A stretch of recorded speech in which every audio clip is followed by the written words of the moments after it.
We're going to go over your requirement for your final project zine, which is we're going to create a page which is 5.5 wide by 8.5 height, a total of 8 pages.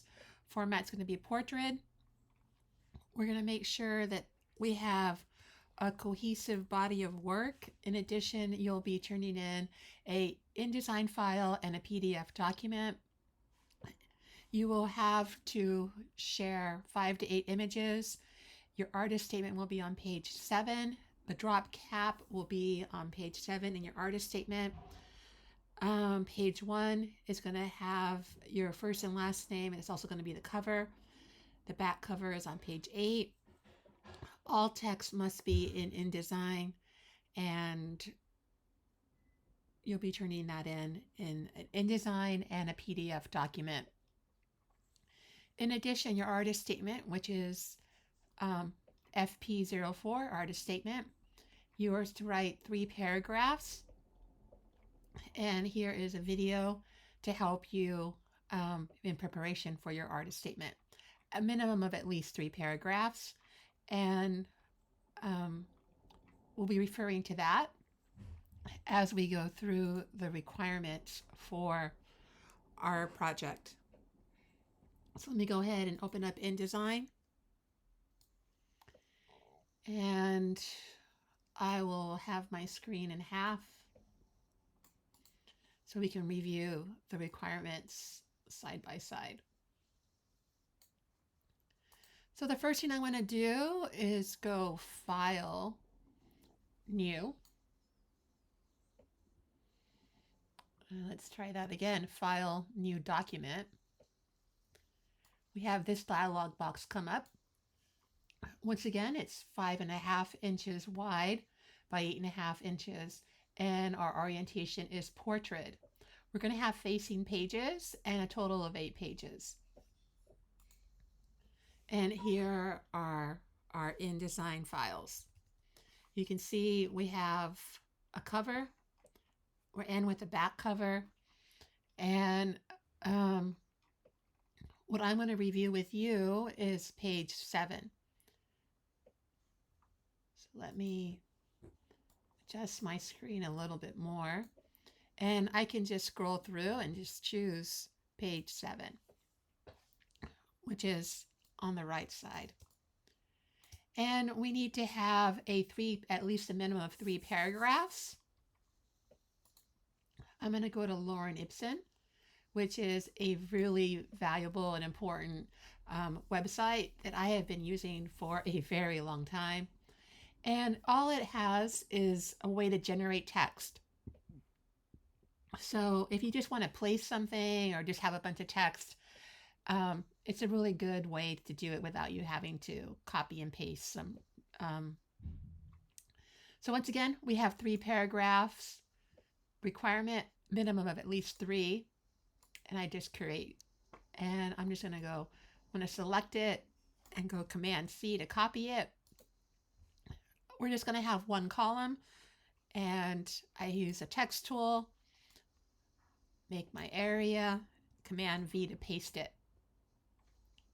I'm going to go ahead and adjust my screen now so we can focus. And remember, on page 7, you are to have a drop cap. So we can do that in the paragraph page in the property panel, or we can go Window, Type and Tables, and choose Paragraph, which is right here. So let me get rid of that and do it again. Window, Type and Tables, Paragraph.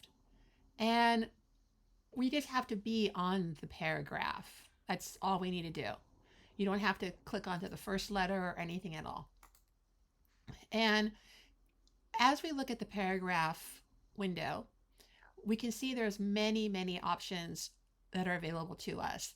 We're going to go down 1, 2, 3, 4, 5 and click on the drop cap, and we can see a large A, and it's not 0 right now, and I'm going to increase it to 1, 2, 3, 4.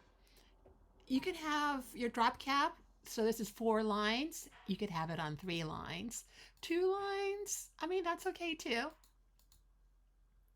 I like 4. Actually, I like kind of 3. Also, on the right side in the paragraph panel, we have this other option here. It's on 1. So that's a spacing. I'm going to click right there on the O of Lauren Ibsen. And I'm going to click on the spacing. Oops, excuse me. 1. Let's go back to our drop cap. Put that at 3. Oh, keep going the wrong direction. And now I have the number 2, which is the second letter of the word. If I wanted the entire word, which has 5 characters, there it is. But we're going to go ahead and put it just on 1. In addition, on our properties panel, we can also play around with the kerning, and that at the paragraph panel, I believe, shoot, where is that? It's not this one. I might have to get back to you on that one. But anyways, we're not going to worry about the kerning right now. Is it this one? Oh, darn it. Oh, that was a good jump. Anyways, that'll be another video. But let's recap once again. Paragraph panel. We can use it in the properties panel. We go down to, and I'm going to put this at 0. Let's go back here. We select the paragraph. Anywhere in the paragraph will do. Then we select how many lines do we want our drop cap to be. So I'm going to choose 3. And then click the first word in the paragraph. And how much spacing do you want from the drop cap? And excuse me, how many letters do you want to be dropped? And here we have 5 for the word lorem, but we only need to have 1. It's a really easy thing to do, and quite easy once you've done it a couple of times. I look forward to seeing your final project.